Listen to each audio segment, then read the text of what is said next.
Hello everyone, welcome back to Shiksha by Shikha. आज की video में हम बात करेंगे नॉन अलाइनमेंट मूवमेंट के बारे में।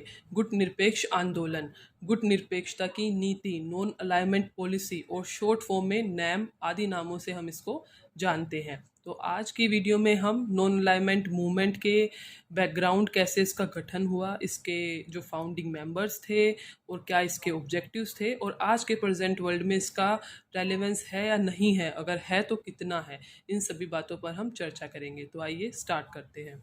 नॉन अलाइनमेंट मतलब गुट निरपेक्षता का सामान्य अर्थ होता है गुटों की आपसी राजनीति में ना पड़ना तथा अपनी स्वतंत्र विदेश नीति और आर्थिक विकास पर बल देना। गुटों का मतलब होता है ब्लॉक या ग्रुप। तो गुटों से आशय है पूंजीवादी गुट और साम्यवादी गुट। पूंजीवादी मतलब कैपिटलिस्टिक ब्लॉक और साम्यवादी मतलब कम्युनिस्टिक ब्लॉक। तो इसके बैकग्राउंड को जानने के लिए अब हम थोड़ा हिस्ट्री में जाएंगे। तो जैसे ही सेकेंड वर्ल्ड वॉर ख़त्म हुआ था, द्वितीय विश्व युद्ध ख़त्म हुआ था, उसके बाद से ही वर्ल्ड में कोल्ड वॉर की शुरुआत हो गई थी 1945 से।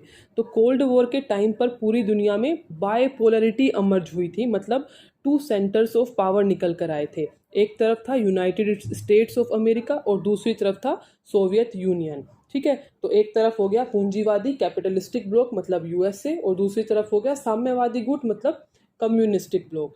ठीक है, जिसको हम बोलते हैं सोवियत संघ गणराज्य। तो उस समय जितने भी छोटे छोटे देश थे और जो भी देश तब स्वतंत्र हो रहे थे, उनको इंडिपेंडेंस मिल रहा था, उन सब पर एक प्रेशर था, एक जोर था इन दोनों में से किसी एक सुपर पावर के ग्रुप को ज्वाइन करने का। जो हमारा देश भारत है वो भी 1947 में ही आज़ाद हुआ था और कोल्ड वॉर की शुरुआत भी 1945 से हो चुकी थी। तो इंडिया और इंडिया जैसे और जो बहुत सारे देश थे, एशिया और अफ्रीका के जो नए नए देश आज़ाद हुए थे, और इन सब के ऊपर भी एक दबाव था कि वो अमेरिका को ज्वाइन करें या सोवियत यूनियन को। लेकिन भारत और जितने भी नए देश आज़ाद हुए थे, उन्होंने मिलकर एक नए ग्रुप की शुरुआत की, उन्होंने मिलकर एक नया ग्रुप बनाया। इस ग्रुप का ही नाम था नॉन अलाइनमेंट मूवमेंट, गुट निरपेक्ष आंदोलन। तो जो नैम था उसने सभी जो डीकोलोनाइज्ड कंट्रीज थी, एशिया और अफ्रीका के जो देश नए नए आज़ाद हुए थे, उनको एक तीसरा ऑप्शन दिया था कि वो किसी भी अलायंस को या ब्लॉक को ज्वाइन ना करे, ना तो यूएसए को ज्वाइन करे, ना ही रशिया को ज्वाइन करे। तो नॉन अलाइनमेंट मूवमेंट का सबसे बड़ा ऑब्जेक्टिव, इसको बनाने का मकसद ही यह था कि जितने भी नए देश आज़ाद होकर आ रहे हैं, उन सभी देशों को एक तीसरा रास्ता दिखाना। और ये तीसरा रास्ता क्या था? किसी भी गुट को, ग्रुप को, ब्लॉक को ज्वाइन ना करना, ना अमेरिका की साइड जाना और ना ही सोवियत यूनियन की। तो यहाँ पर एक नए ग्रुप को स्टार्ट किया गया था जिसको नाम दिया गया था नैम, नॉन अलाइनमेंट मूवमेंट। तो अब हम बात करते हैं इसके फाउंडिंग मेंबर्स की। तो जब ये स्टार्ट हुआ था तो बेसिकली स्टार्टिंग में 5 कंट्रीज थी, 5 फाउंडिंग मेंबर्स थे जिन्होंने इसको बनाने की शुरुआत की थी। अभी करंटली इसमें 120 मेंबर्स के आसपास हैं। तो इंडिया का प्रतिनिधित्व कर रहे थे जवाहरलाल नेहरू, दूसरा था यूगोस्लाविया, तीसरा घना, इजिप्ट और इंडोनेशिया। तो इन 5 स्टेट मेंबर्स ने मिलकर नैम को बनाने की शुरुआत की थी। नैम की जो पहली मीटिंग थी वो 1961 में बेलग्रेड में हुई थी, और अगर लेटेस्ट मीटिंग की हम बात करें तो 2019 में अजरबैजान में इसकी लेटेस्ट मीटिंग हेल्ड हुई थी। अब हम बात करते हैं कि नैम को बनाने के क्या क्या ऑब्जेक्टिव्स थे, किस पर्पज से नैम को बनाया गया था। तो बेसिकली इसके 4 ऑब्जेक्टिव्स थे। तो नॉन अलाइनमेंट मूवमेंट का पहला ऑब्जेक्टिव है social and economic reconstruction of newly decolonised countries. नए स्वतंत्र हुए देशों का सामाजिक और आर्थिक विकास करना।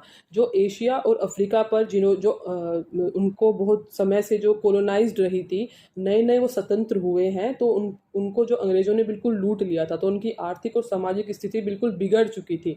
तो नैम का मेन ऑब्जेक्टिव यही था कि उनको दोबारा से उनका सामाजिक और आर्थिक विकास करना।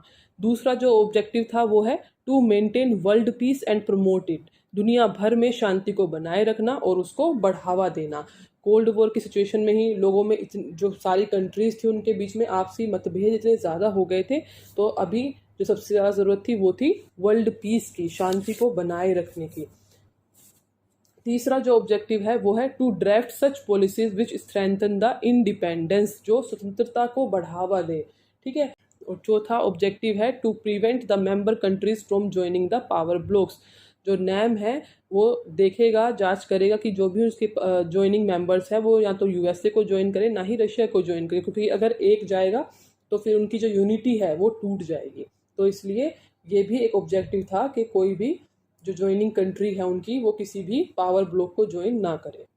तो अब हम बात करेंगे कि आज के प्रेजेंट वर्ल्ड में नैम का रेलेवेंस क्या है, क्योंकि जब इसको बनाया गया था, जब इसका गठन हुआ था, तब दुनिया में कोल्ड वॉर की सिचुएशन थी और इसका सबसे बड़ा एम यही था कोल्ड वॉर की टेंशन को ख़त्म करना। तो अब तो कोल्ड वॉर ख़त्म हो गया है, तो अब इसकी क्या रेलेवेंस है, क्या ज़रूरत है।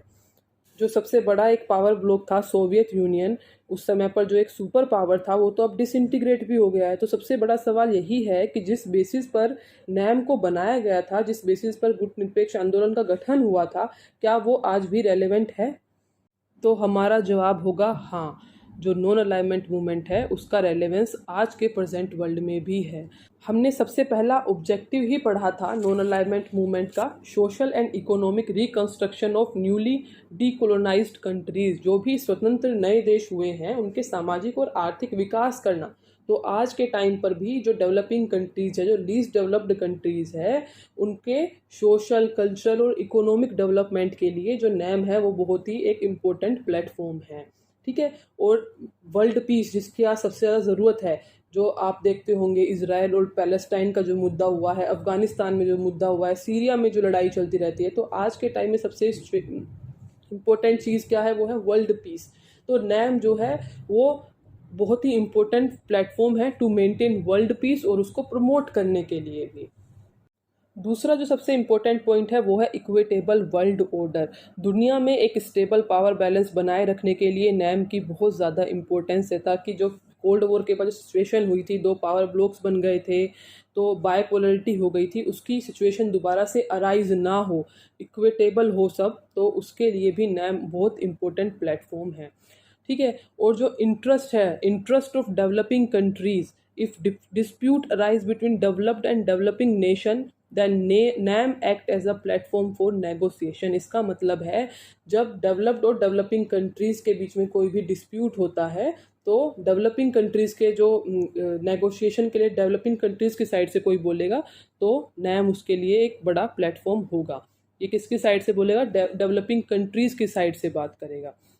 Economic growth, economic world order, ठीक है, एक स्टेबल पावर बैलेंस बनाए रखने के लिए। और सबसे इम्पोर्टेंट लास्ट फीचर जो है वो है सपोर्ट टू यूएन।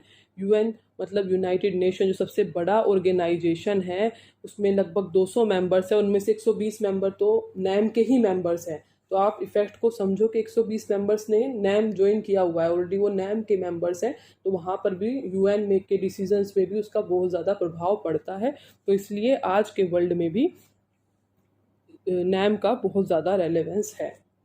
तो दुनिया में दोबारा से कोल्ड वॉर के बाद वाली सिचुएशन ना आ जाए, दो गुट ना बन जाएं, दो सुपर पावर्स, बायपोलरिटी फिर से अमर्ज ना हो जाए, इक्विटेबल वर्ल्ड ऑर्डर बना रहे, पीस बना रहे, और सभी जो लीस्ट डेवलप्ड कंट्रीज़ हैं उनकी भी सोशल और इकोनॉमिक ग्रोथ हो, उसके लिए नैम जो है उसका आज भी बहुत ज़्यादा रेलेवेंस है। तो मैं आशा करती हूँ कि आज की वीडियो से आपको नॉन अलाइनमेंट मूवमेंट का पूरा कंसेप्ट क्लियर हो गया होगा।